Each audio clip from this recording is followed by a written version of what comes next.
guys, welcome back to another video. So, nandito tayo ngayon sa Tomas Morato. Nakatapos lang natin magpagas. And akit tayo ng Marilaki ulit. Today is a Thursday GP ngayon. Kasama natin mamaya yung Ride Rats, sila Jav. And ang meet up natin is sa Shell Boso-Boso. Kaya tara.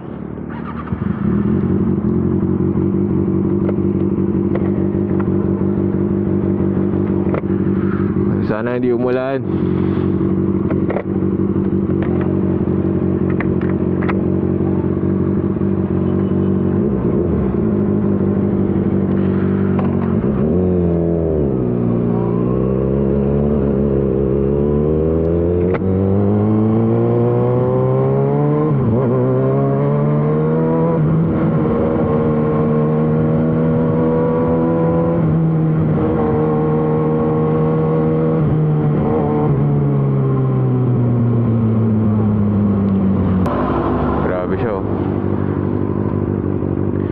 Alright, so habang on the way tayong Boso-Boso, gusto ko lang italakayin or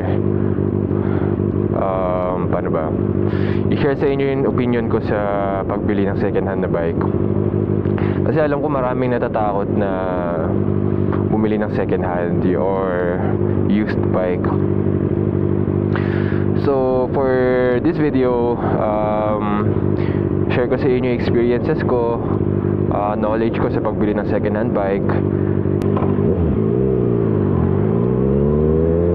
just to give you guys a little confidence sa pagbili ng second hand.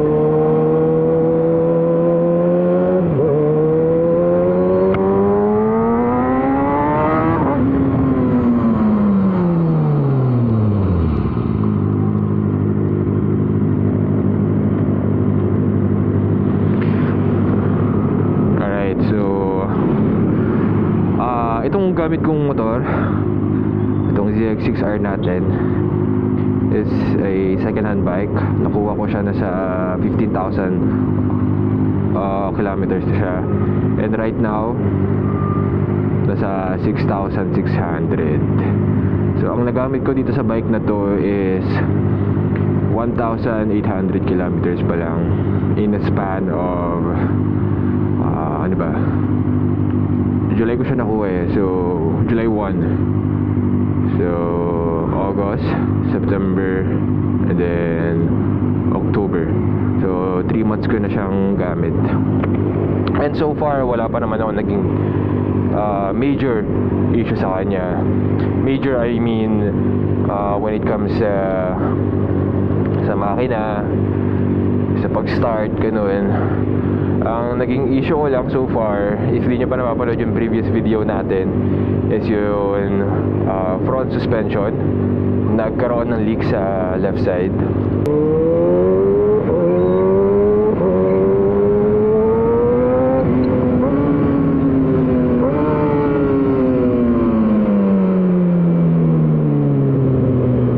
So going back to our topic, buying a second-hand bike. Marami talagang natatakot. Well, di naman natin sila masisisi kasi nga sa panahon ngayon, madaming scammer. Tapos may mga nagbebenta naman na legit pero hindi talaga sila magkakatiwalaan sa mga sinasabi nila. Let's just say for example, peke pala yun, okay yung unit, legit yung unit, may unit talaga, pero peke pala yung ORCR, gito ganyan, may problema pala sa papel. Nasasabihin sa'yo, walang problema sa ORCR, papers complete, gito ganyan. Yun, MT-09 ko dati, second hand din yun. So far wala pa naman ako nagiging problem or issue sa pagbili ng second hand unit. So thankfully wala. Alright, so what are the tips that I can give you? So sa pagbili ng second hand bike or kahit kotse pa yan, marami ka talagang dapat i-check.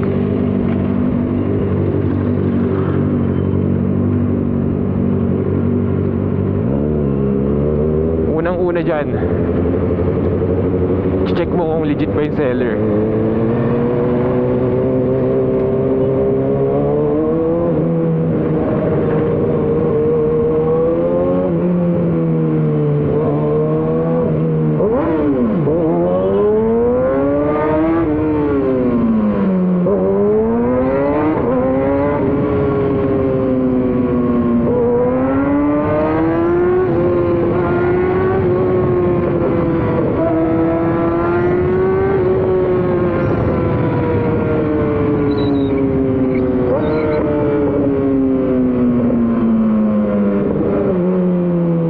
way to check if legit yung seller is check yung account, of course.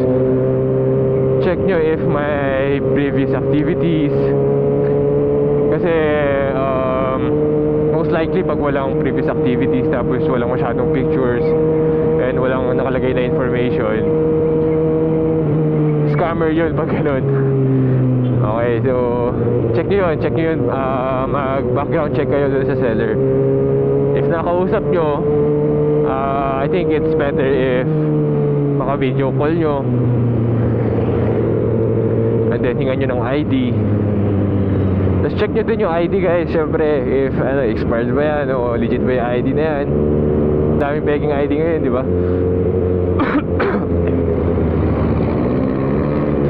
So yun, that's one tip. Mag background check kayo sa seller. Another tip that I can give you guys is magdala kayo ng mekaniko pag i-check nyo na yung unit. Tingin mo kaya mo, wala namang problema if ikaw lang din mag-check. Share ko na lang din siguro sa inyo ano ba yung mga dapat i-check sa bike. Okay, so first of all, you're gonna have the first look of the bike syempre sa online. So dun pa lang, sa pag-check nyo pa lang sa Facebook, you'll get the initial impression dun sa bike. Let's say, malinis tong bike, ito ganyan, kompleto yung stock parts, sariwa, mukhang sariwa, ito ganyan, upgraded, loaded. Pero ika nga, looks can be deceiving. So talagang better if i-check nyo in person. So what are the things ba na you should check sa unit pag binisita nyo in person? Okay, so one of the things that you should check is of course physical condition ng bike. Kaya kung naalagaan ba, if nabibilad ba sa araw, if lagi bang nagagamit sa ulan.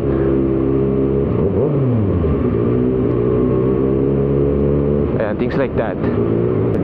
Check nyo if nangangalawang ba yung mga parts nya, if pantay ba yung handlebar, if legit ba yung nakalagay sa odometer, ano pa ba, if may kompleto ba yung wiring.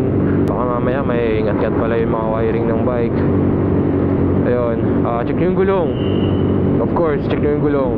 Check nyo yung production date. And if gaano pa siya kakapal. If paubos na yan, guys, pwede nyo itawad yun sa presyo, o pwede nyo ibawas yun sa presyo. Check nyo if gumagana ba lahat ng switches, lahat ng electronics nya.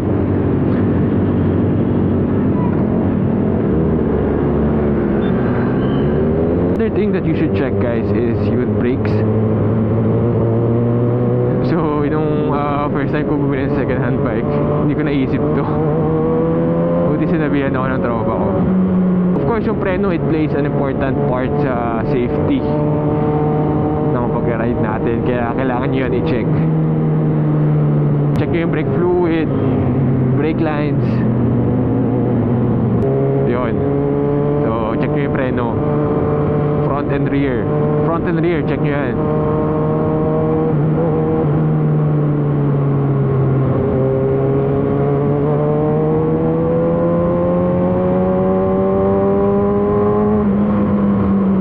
Another thing that you should check is syempre yung engine, if okay ba yun takbo ng makina. If ako sa'yo, pagdating mo dun sa unit, ask for the seller to start the bike, and then paabutin mo siya sa operating temperature nya, which is usually above 60 degree. So yun. And then let it idle for siguro let's say mga 10 minutes. Hindi naman kasi porket nag-start yung bike okay na yung condition ng makina. So let it idle for a while. Mas okay talaga if matitest drive yung unit, kasi talagang kailangan nyo rin maramdaman yung takbo ng motor.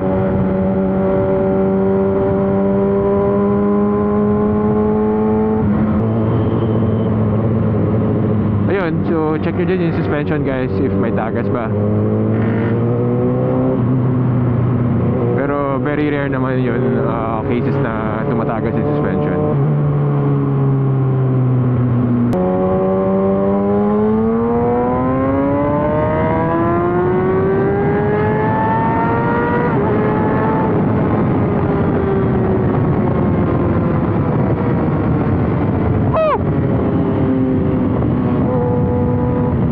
Drop, sir.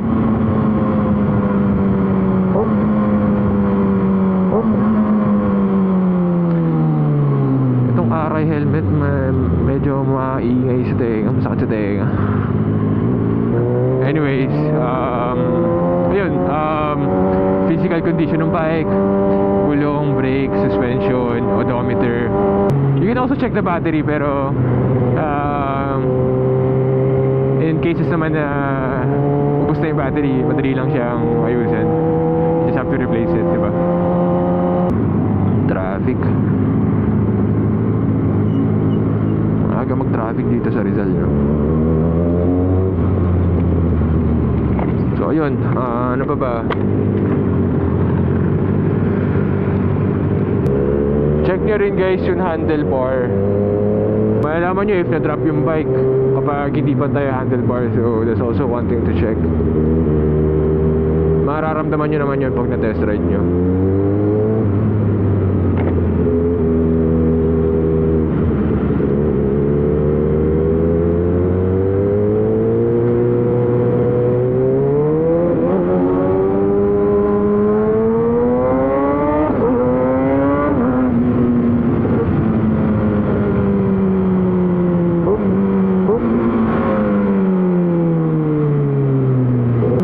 So next thing that you should check is yung papel ng motor, ORCR.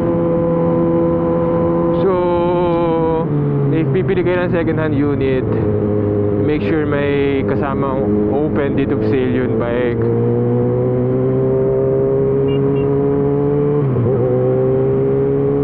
And then 3 copies. So 3 copies ng ID ng seller na nakapangalan sa deed of sale with 3 signatures. So bali 3 papel yun na may copy ng ID ng seller and yung signature niya. Tapos yung ORCR, check nyo if registered pa ba, if tama ba yun, if match pa yung pangalan ng ORCR dun sa nakalagay sa deed of sale. Ayun, double check the information na nakalagay sa mga papel. So those are the 3 documents na kailangan nyo i-acquire when buying a second hand unit. Again, ORCR, deed of sale, tsaka yung copies of IDs.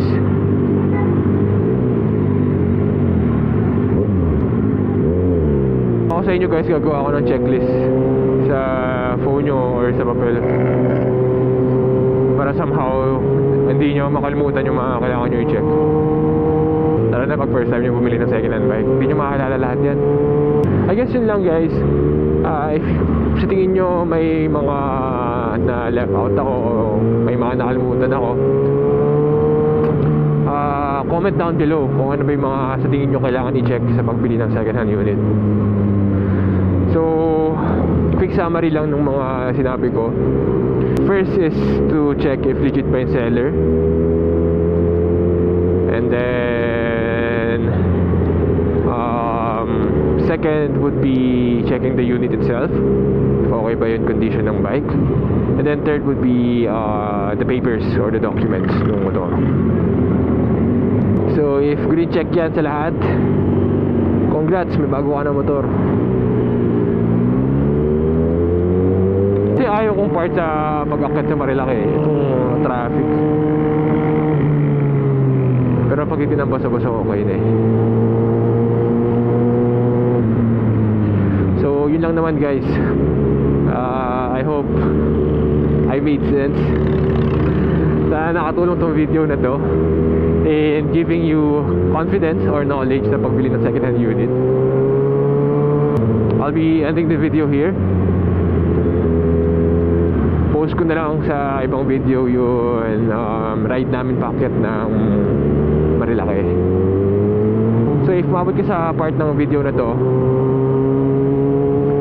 Hey! So, yun guys. Salamat sa panonood and I'll see you on the next video.